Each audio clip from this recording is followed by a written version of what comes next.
found no change in the oxygen consumption, which is in contrast to us.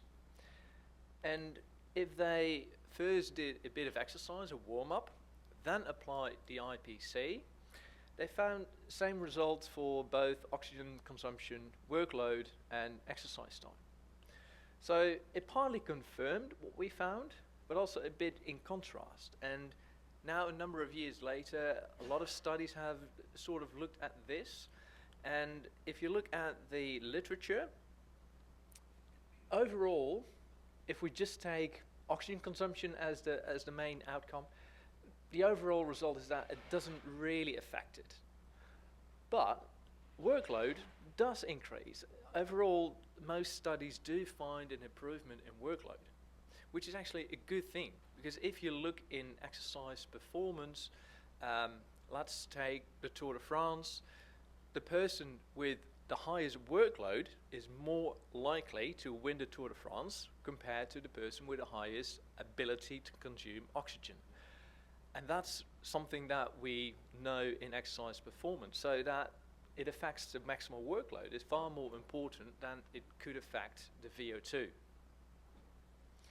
So if we then look at other studies, and now we slightly divide the types of exercise, because there are various ways to perform exercise, and an incremental exercise test is just a way to look at the ability of the human body to perform exercise.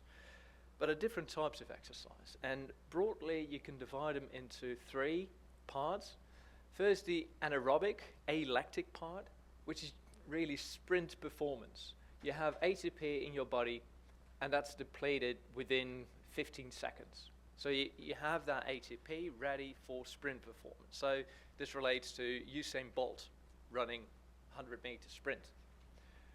Then we have the anaerobic lactic phase, and that starts, well, after a few seconds, and you depend on this phase for about 2 minutes, and then it declines again. That's sort of the Michael Phelps. He would depend on this level of exercise. And then we have the aerobic phase, and that's, let's say, Haile Gebrselassie, more endurance type exercise. So the question is, do they all benefit from IPC? If we take the first part, so the sprint, the answer to that is pretty clear, and that there's unlikely an effective ischemic preconditioning to enhance sprint performance. This is just one of those studies. In this case, they performed a 12 repeated maximal leg contraction. And what you see here, this is the control situation, and there is no difference in the first set, and then you see a slow decline if you repeat this exercise after a few minutes of rest, which is pretty normal. This is the effect that IPC has. So it looks like there is an effect, but they also had a placebo trial where they said to the athletes that this also enhances performance, but they didn't do anything. So IPC is equally effective as a placebo effect. So for the sprint performance, there's unlikely a significant impact. But then for the anaerobic lactic phase, there seems to be a strong effect. This is just one of those studies that looked at it, and this was in rowers. And again, these rowers, they performed a 1,000-meter rowing time trial, and the difference is really small. It's less than 1 second. But you have to keep in mind, these were all elite rowers. And if you look at the individual responses, nearly all improved better after the IPC exposure. The same study also looked at swimmers, elite swimmers. Not the typical swimmers, as you have in mind, like the Michael Phelps. This is a very, well, when I read it, a bit of a weird type of swimming. It's underwater swimming, and these are absolute international top athletes, and are world championships organized. And these guys can swim up to 180 meters underwater with one breath hold. And what was remarkable in those elite athletes, the IPC intervention improved their performance by 7%. And that swimming performance is especially relevant here in this type of exercise because several other studies looked at just a regular swimming, so a 50, 100 or 200 meter swimming performance, and they all show the same effects, that IPC has a huge impact on performance. And huge here means 1%, but these are national level athletes. They're all training a substantial amount of time per week, and they all improve the swimming performance. So for this type of exercise, the anaerobic lactic exercise, there seems to be a significant impact, especially for swimmers. And what about the aerobic phase? Here's one example. This is a study that we performed in runners, where they performed 5K running time trial, and on average they performed better. They reduced their time trial by 36 seconds, which is again substantial, and this is also repeated in a few other studies. But I have to mention that also here, not all studies point into the same direction. And although most studies point into the direction that there is a benefit, this study found that compared to the control situation, here a higher means a longer time to task failure is better. So IPC or the sham both performed equally well, and they improved performance. So this is just one study, but on average there seems to be a benefit, but I would like to add that question mark here for this type of exercise. So as a quick summary for the types of exercise, anaerobic alactic doesn't really seem to affect it. Anaerobic lactic, yes, and aerobic, yes, but with a question mark. So in some cases it seems to work, but then a few practical questions. Where to apply IPC? When to apply IPC? And does it matter how many cycles you apply? First, where to apply. This relates to whether it has local or remote effects, like what we've talked what we heard about before this morning. This study performed hand grip exercise, also time to task failure, so the duration you can sustain hand grip exercise. And the IPC stimulus they gave was to the lower limbs. And you see a significant and big improvement in the time to task failure in this case. So this suggests that there is a remote effect for performance enhancement. And in a number of other studies they found, including our lab, we found the same. So there is a systemic effect, a remote effect around performance benefit. And some indirect suggestions, those studies are presented earlier in the rowers and swimmers. Although they use both arms and legs, the IPC stimulus was only applied to the arms. It's indirect, but overall there seems to be a remote effect on performance. Then the early and late preconditioning effects, also something that has been discussed earlier today. Only one study directly examined this question and was related to swimming exercise, a 50-meter swim exercise, which was performed 1 hour, 2 hours, and 24 hours after the IPC bout. These are the results from the 1 and the 2 hours. So let's say this is early ischemic preconditioning, and in both cases they showed overall an improvement in the swim time. But also for the late IPC, you see a benefit. The comparison between the three was not significant, but for early and late there seems to be a benefit, at least in this case for the 50-meter swim trial. In another study we examined aerobic exercise, 5 kilometers of running, and what we found there, both the early effects that were 30 minutes after the IPC stimulus, but also 24 hours after the IPC stimulus. The benefits were strongly correlated. So this provides a bit more evidence that both seems to work in relation to exercise benefits. Then the question, is there a dose response? Well, in this study, it's a bit of a complicated figure. I'll walk you through it. We had the sham, so that's just a normal 5 kilometer time trial.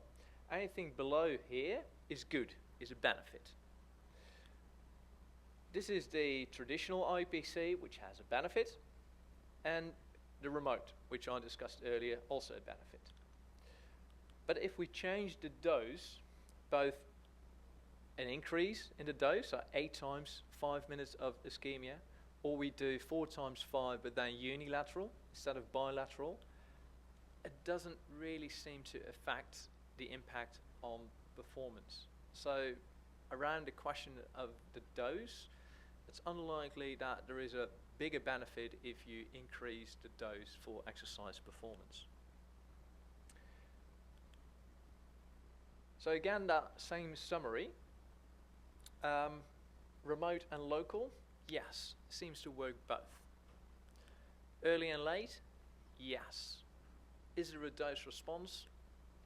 Unlikely, at least not based on the evidence that we have now. So future work here really goes towards the athletes. How can the athletes benefit from it? Before I continue on the mechanisms, I just would like to share a quick video I received on some anecdotal evidence that IPC might improve performance.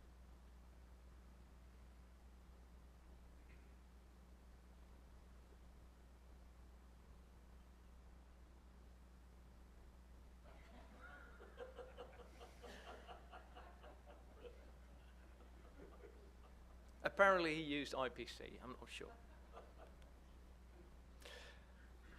Right, now the mechanisms. It's great that there seems to be a benefit, but I can only really believe that if there are physiological mechanisms that support that. And this is the one logical way to look at that is the oxygen consumption. But if you look at the oxygen consumption, which is sort of in line with what I presented earlier, it doesn't really matter at what part you look at it, but there's no real effect on the dynamics, how it goes, on sub-maximal levels of oxygen consumption, or on the peak. So oxygen uptake kinetics unlikely contribute to the benefits that we see. So if that doesn't work, or can explain the benefits, perhaps more in the muscle or in the vasculature there may be differences. And here there are actually differences when you look at muscle contraction kinetics. For this figure, the only thing that you actually should need to know is that here is the IPC situation, here the control situation, and what's presented here is the contraction rate. So the higher this number, the larger the force the muscle can produce within 1 second. So more or less the higher the better. And that's exactly what you see here. That with IPC you're able to produce a larger amount of force per given time. That combined with data from another study, it's a bit of a question, how is that possible? Well, here's potentially one explanation, because in this study what they did more or less the same, again, hand grip exercise, and what they found is that the IPC trial was associated with a larger amount of activation of the muscles. So that may contribute to a larger production of power after IPC stimulation. Then the lactate kinetics. Lactate, very important in especially endurance exercise. And what we know is when you exercise, you produce lactate, and you would like to postpone that moment of lactate buildup, because that means that with a higher speed of running or cycling or a larger workload, you can produce more and longer. So that's sort of presented here with running speed and here blood lactate, and you do see the typical increase with an increase in running speed. But what's remarkable here, in this case, IPC was applied before running, and this is all at sub-maximal level. And what you see with IPC, for the same running speed, there was a lower production of lactate. And that means that for a given level, for a given level of lactate, with IPC you can run at a higher speed, and that eventually will lead to later fatigue. In this case, we also calculated this difference that we had in the onset of lactate accumulation, and it was a near perfect match with the additional time that you were faster on this 5-kilometer run. So there clearly is potential for the lactate kinetics to explain the benefits. There was no difference in the peak lactate, which is also not a big surprise because we know that that is very difficult to change or alter. The same with peak heart rate, very difficult to change or alter. One potential explanation that we had around the difference in lactate could be that there is a more rapid removal of lactate. That means that must be a difference in blood flow. So blood flow kinetics may also be affected, and that's supported by the results in this study, where you see both at sub-maximal level, moderate intensity exercise, or severe intensity exercise, and then going from sub-max to max, in both cases, that the IPC situation, there is a larger or more rapid increase in blood flow in both cases. So these differences in kinetics in the blood flow response to exercise may contribute to what we see on performance.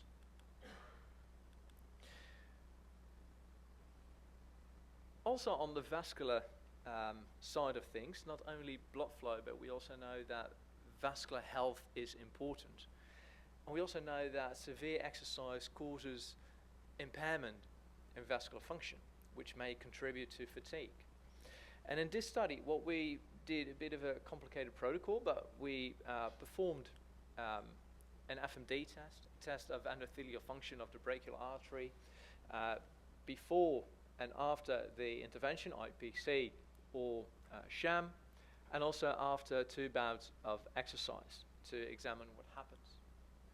Well, what you see is after that intervention, nothing really happens, but then in the control situation, a drop in vascular function, quite typical after exercise, but it was completely prevented by the IPC stimulus.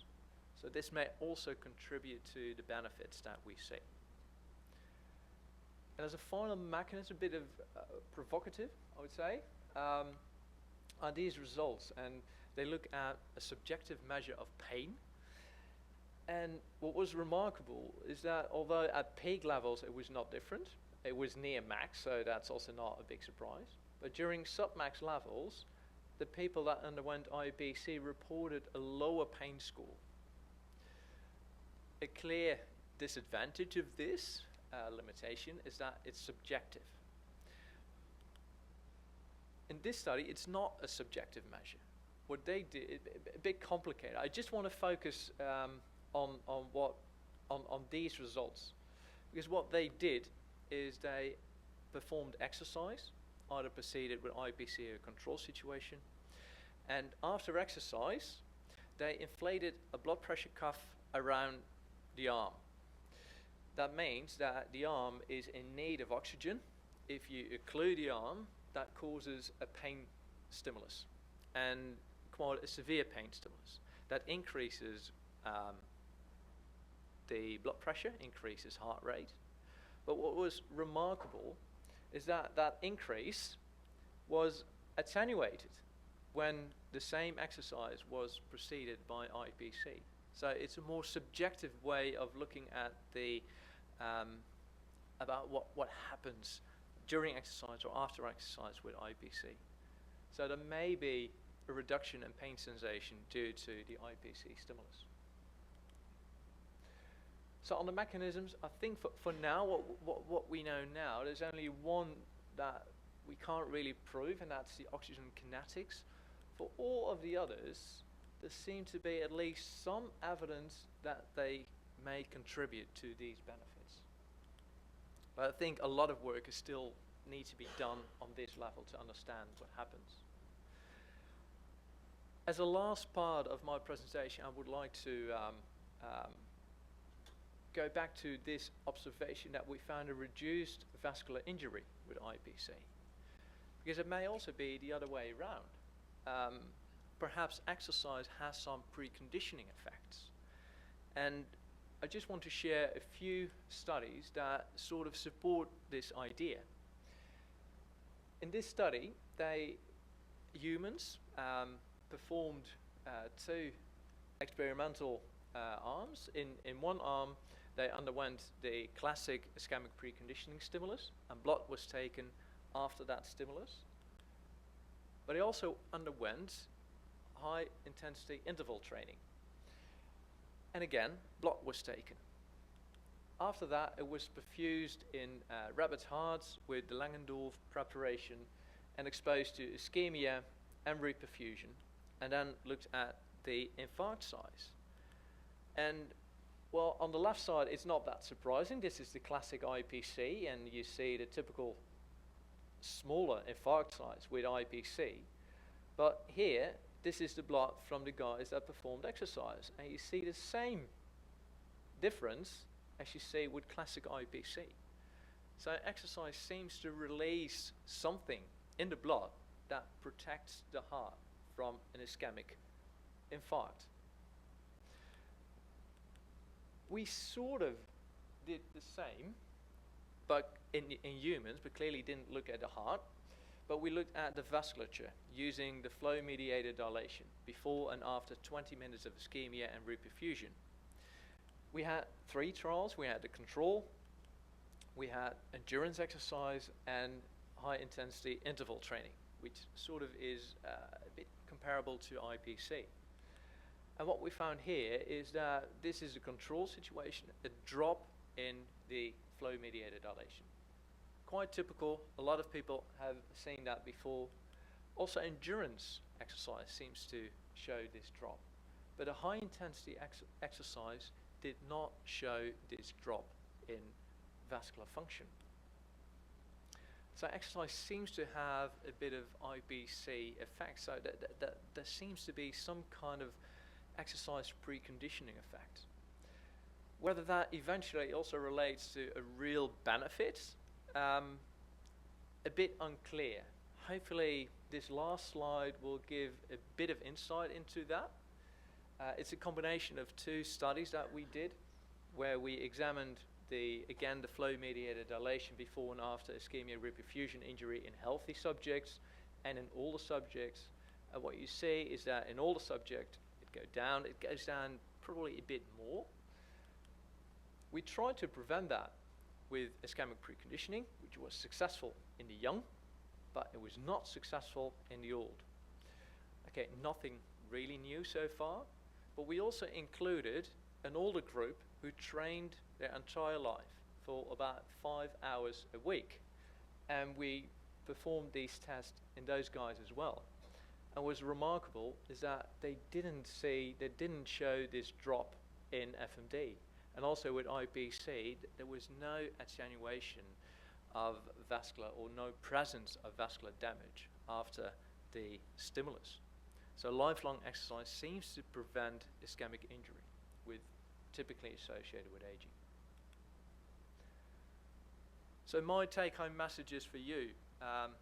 First, relevant for those who are interested in athletic performance. IPC seems to improve aerobic and anaerobic exercise performance, possibly related to improved metabolic and vascular kinetics. And I think the last overall message, relevant, I think, to all, that exercise preconditioning seems to protect against cardiovascular ischemic events. Thank you.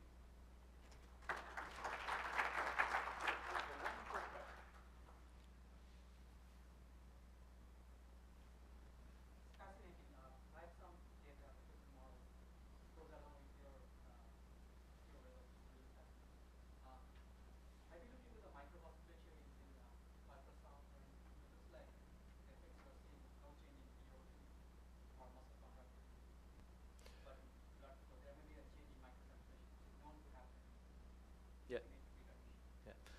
So the question is whether the mechanisms could relate to the microcirculation or macrocirculation. I think at the moment we've planned a number of studies with ultrasound that we're currently looking at the impact of IPC on hand grip exercise. Unfortunately, I cannot share those results, not because I don't want, just they're not in yet. On the real microcirculation, for example, near-infrared spectroscopy, I showed a bit of data that shows something like a difference in kinetics. So there seems to be a more rapid dilation rather than a difference in the peak. So I can fully understand your line of reasoning that there may be something in the vasculature and the microvasculature that could explain or relate to these effects.